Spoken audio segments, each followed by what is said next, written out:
On a day where DJ Cooper made NCAA history, he came up huge as Ohio squeaked out a 72-69 victory over UB.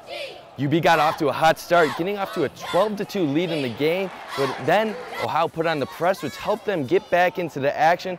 A TJ Hall layup got Ohio the lead for the first time at 26-25 late in the first half, and that strong end to the first half would continue into the second half. Ohio would go up 60-51.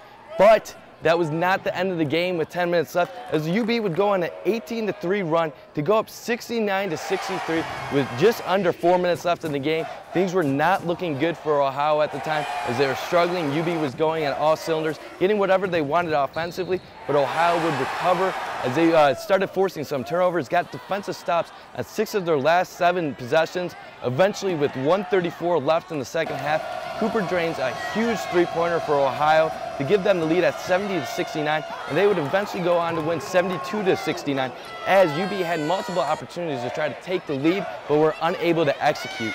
Jaron Skeet had a layup blocked with just under 10 seconds in the game, and then Tony Watson had a three-point attempt that ended up being an air ball for UB that would basically end any hope of UB getting back in this contest. It was a game where we saw history for DJ Cooper. He set the Ohio all-time three-point record, and also he made some NCAA history on top of that, becoming the first player in NCAA history to record 2,000 points, 900 assists, 600 rebounds, and 300 steals.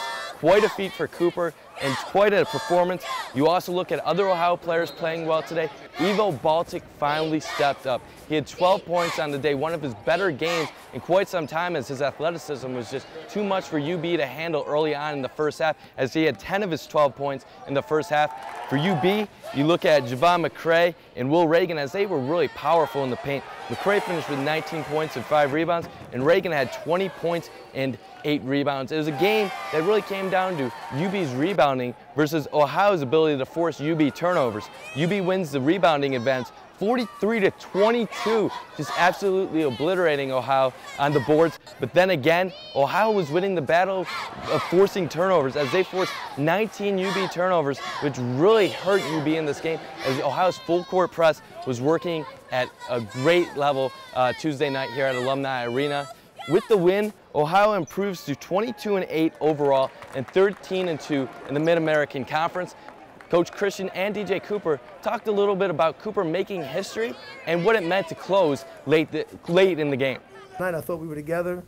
You know, we got 6 out of 7 stops to end the game, and that's clearly we won the game. Obviously that, and you know, DJ hit a tremendous shot. Game on the line. That's kind of who he is. I'm just glad we came back. You know, we were down 7. You know, that just showed, you know, we're a team. You know, and that's what we got to do around this time of the year. You know, come back. You know, stick together. You know, regardless of the fact. And I mean, it's a big thing. It hasn't hit me really. You know, it probably hit me, you know, a couple years after I get done playing ball. But you know, it's a blessing. You know, for me to be this healthy. You know, to play this many games, and you know, just the coaches. You know, the 2 coaches that I had. You know, I wouldn't want to play for any other coaches. You know, that just give me that, you know, that much trust. With just 1 contest left in the year, Ohio returns to host Miami on Senior Day Saturday. For Bobcat Sports Showcase, I'm Mike Bundt.